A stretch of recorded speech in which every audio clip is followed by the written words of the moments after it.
Hola, ¿qué tal? Me da mucho gusto estar esta tarde aquí con ustedes en esta semana de neurofeedback. Y bueno, en esta ocasión quiero compartir algo del trabajo que durante esta pandemia estuvimos haciendo con niños que vinieron a nuestra consulta por problemas de conducta, atención y aprendizaje principalmente. Todos ellos, algunos tenían problemas de aprendizaje, otros tenían problemas de atención, pero todos ellos tenían problema de conducta. Y quiero iniciar reflexionando con esta frase de María Montessori que dice, la alegría, sentir nuestro propio valor, sentirse apreciado y amado por los demás, sentirse útil y capaz, son factores de enorme valor para el alma humana. Para mí, trabajar con niños es algo muy significativo porque para mí creo que ellos están aquí para ser felices, están aquí para ser amados, están aquí para que la vida les dé muchas experiencias de éxito. Hay muchos de ellos que no tienen este tipo de situación porque bueno, por muchos factores que vamos a ver ahorita. Sin embargo, nosotros podemos contribuir para que esta frase se haga realidad en la mayoría de nuestros niños y no es que en todos. Eh, entonces, bueno, pues con esta meditación, reflexión, quiero que veamos cada una de estas diapositivas pensando en cómo podemos hacerles más felices, más amados, más exitosos. Eh, Durante la pandemia vinieron a nosotros muchas mamás solicitando ayuda, como les decía, porque sus hijos presentaban problemas de conducta.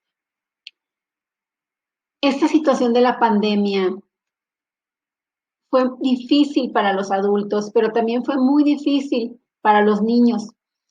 Creo que los niños tienen muchos recursos de adaptación, sin embargo, eran muchos los cambios que estaban viviendo ellos. Entre estos cambios estaba, por ejemplo, el pasar horas frente a una computadora con las clases en línea. Niños regulares que no tienen estas dificultades se cansaban y les era difícil. Ahora niños con dificultades en la concentración, en la conducta, pues era el triple de difícil mantenerse así. También otro factor importante era que ahora mamá era el coach, era el monitor en las clases, se daba cuenta si prestaba atención o no, venían regaños, estresaba. Entonces, ese factor también fue haciendo difícil su vida durante esta pandemia. Eh, bueno, ellos no podían moverse mucho, solamente dentro de casa, no podían socializar directamente con sus compañeros, como en la escuela, el recreo, gritan, corren, se mueven. Las rutinas estaban muy limitadas, solamente podían jugar incluso videojuegos, no había otras maneras de jugar. Fueron creándolas a través del tiempo, pero en un inicio la mayoría de ellos iba a los videojuegos. Y bueno, otro aspecto es que escuchaban mucho hablar sobre el virus, algunos familiares de ellos fallecieron. Entonces esto creó también mucho miedo, mucho estrés, mucha ansiedad en los niños. Eh, y bueno, el vivir todas estas situaciones pues fue incrementando los trastornos de conducta. Estos niños, estos 9 niños de los que les hablo, todos ellos ya tenían conductas que les eran difíciles de regular, sin embargo, no llegaban a crear un caos como lo estaban creándose en ese tiempo. Eh, y a través de estas situaciones se detonó un trastorno de conducta. Como vamos a hablar del trastorno de conducta, vamos a definirlo aquí, que es una serie de problemas conductuales, emocionales que se presentan en niños y en niñas. Los problemas pueden involucrar comportamiento desafiante o impulsivo, consumo de drogas o actividad delictiva. Necesitamos reconocer un problema de conducta, porque muchas veces conductas que son socialmente aceptadas en un contexto no lo son en otro, o en una edad pueden ser aceptadas, pueden ser normales, pero ya en otra edad no son aceptadas. Entonces es importante ver cuando sí estamos ante un problema de conducta y bueno, principalmente va a ser cuando un niño muestra un patrón continuo, repetitivo de agresión hacia otras personas y hay violaciones graves de las reglas y las normas, ya sea de casa, de la escuela o con compañeros o incluso en sociedad. Eh, Algunas conductas desafiantes que nosotros podemos reconocer dentro del trastorno de conducta y ahí, bueno, si hay mamás aquí escuchando, pues pueden tomar nota y observar a sus hijos si están presentando estas conductas para solicitar ayuda. Una de ellas es estar enfadado o perder los estribos a menudo, sí, que sea frecuente. Si es a veces, es normal, pero si es muy frecuente es cuando se vuelve un problema.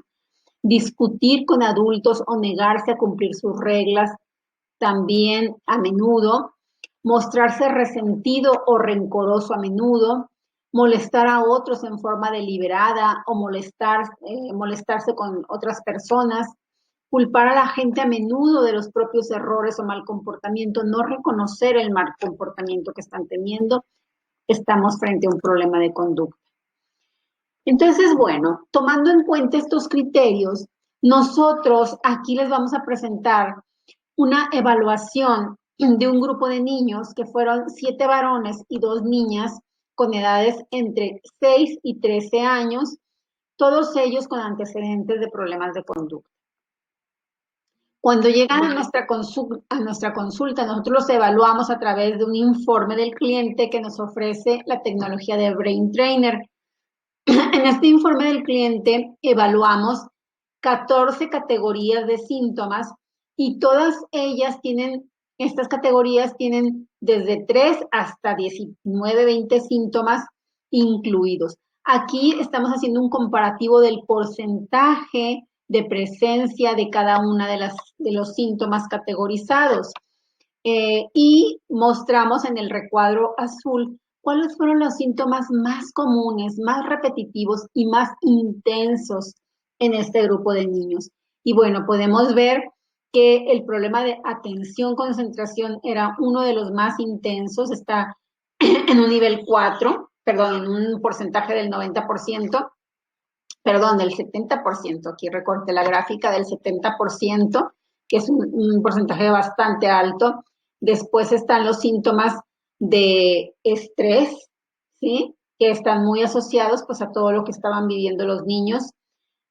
Posteriormente, los síntomas de rabia, después los síntomas de control, después los síntomas de ansiedad y por último síntomas que tenían que ver con el aprendizaje.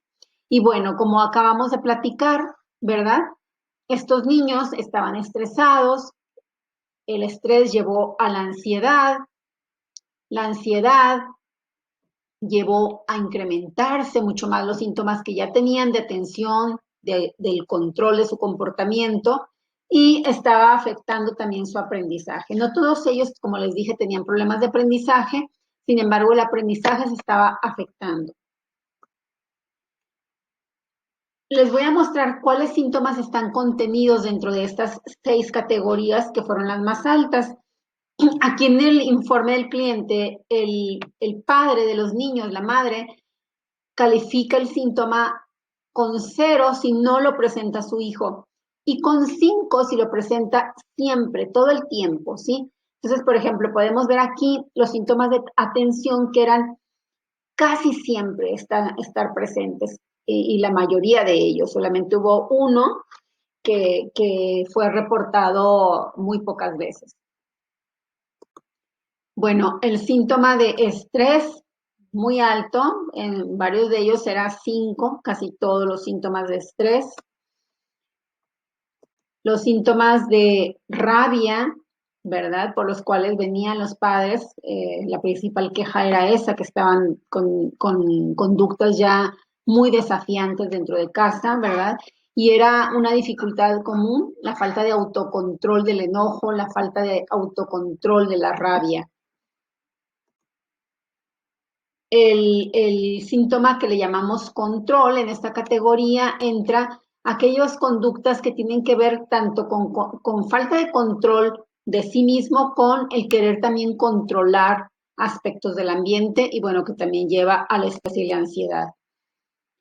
Los síntomas de ansiedad aquí se marcan menos porque, como sabemos, la ansiedad ya es una enfermedad. Así se considera una enfermedad cuando se cumplen varios criterios. Entonces, bueno, no todos llegaban a presentar ya como la enfermedad de la ansiedad, pero sí muchos síntomas de ansiedad asociados al estrés.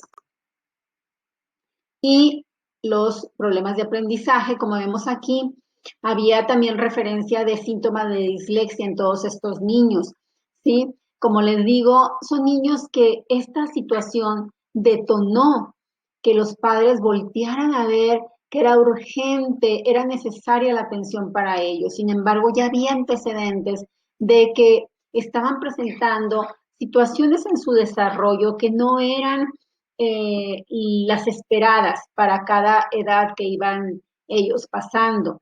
Una de estas situaciones era el aprendizaje, ¿verdad? Hay por ahí síntomas de dislexia, síntomas de memoria, de comprensión de la lectura, comprensión de las matemáticas también.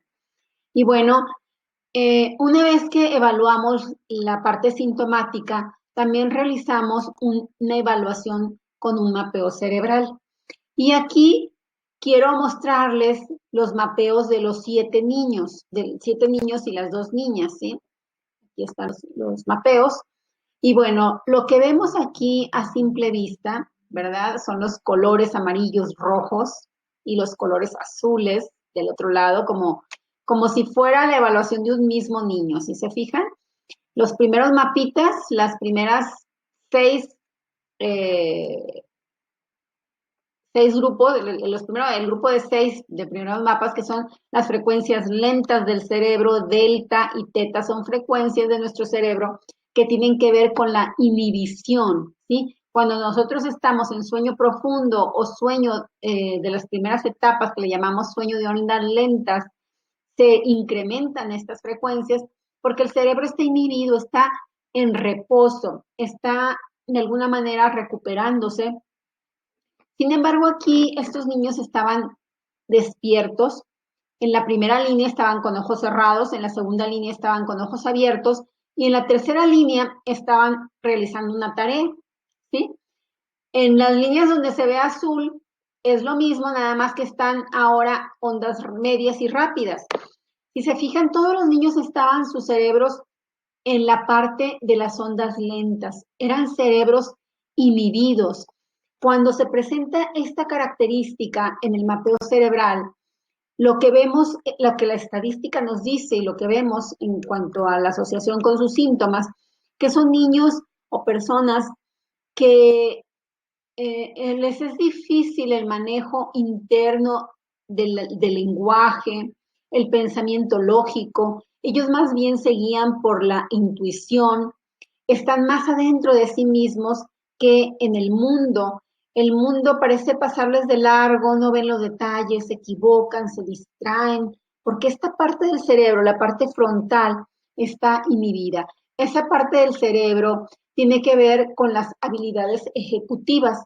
Estas habilidades ejecutivas nos dan la capacidad de planear, de detenernos, de poder controlar nuestros impulsos, de llevar a cabo una tarea, invertir esfuerzo en las tareas y llevarlas hasta el final con éxito.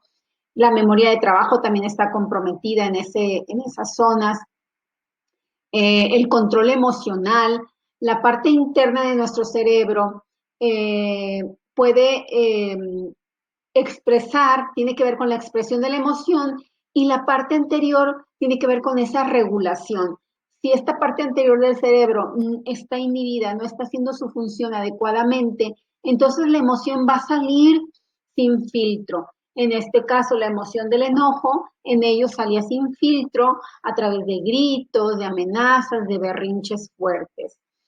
Y vemos cómo del otro lado, pues los mapitas están en azul, ¿sí? Son las frecuencias rápidas. Estas frecuencias rápidas, lo que tienen que ver en nuestro comportamiento, Bueno, pues es un estado de alerta donde yo estoy más en el mundo, donde estoy atento, concentrado, quieto de mi cuerpo, relajado, ¿sí?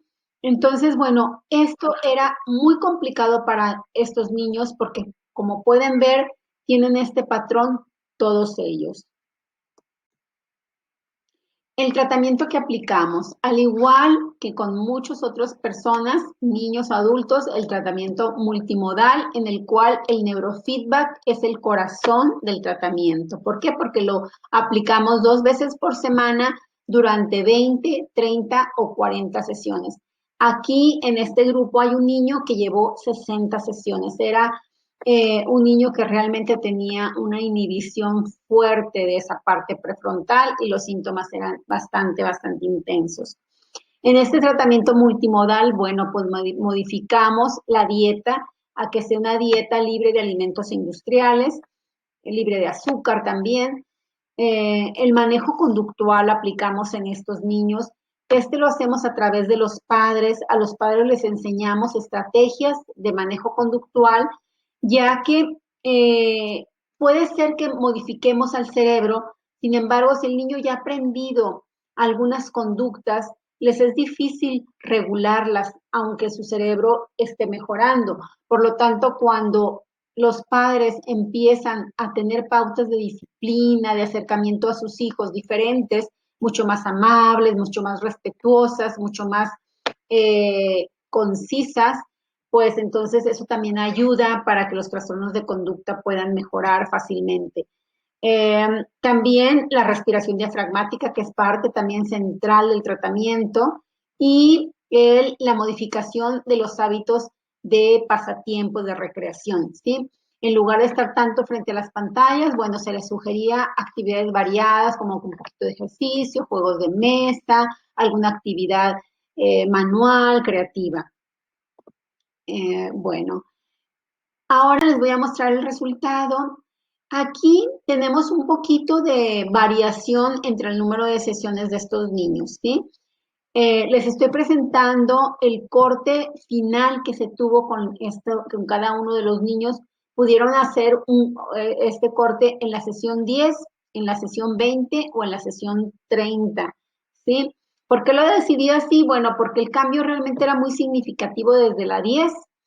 Y, por ejemplo, hay 2 niños que estuvieron en la sesión 30. El cambio en la 10 no era tan significativo porque sus cerebros estaban bastante alejados de lo esperado para el funcionamiento cerebral. Entonces, bueno, está un poquito aquí de mezcla en cuanto al número de sesiones, pero lo que podemos ver es que el cambio fue significativo en todas las variables excepto la creatividad, bajando la intensidad de los síntomas en más de un 50% en varias categorías.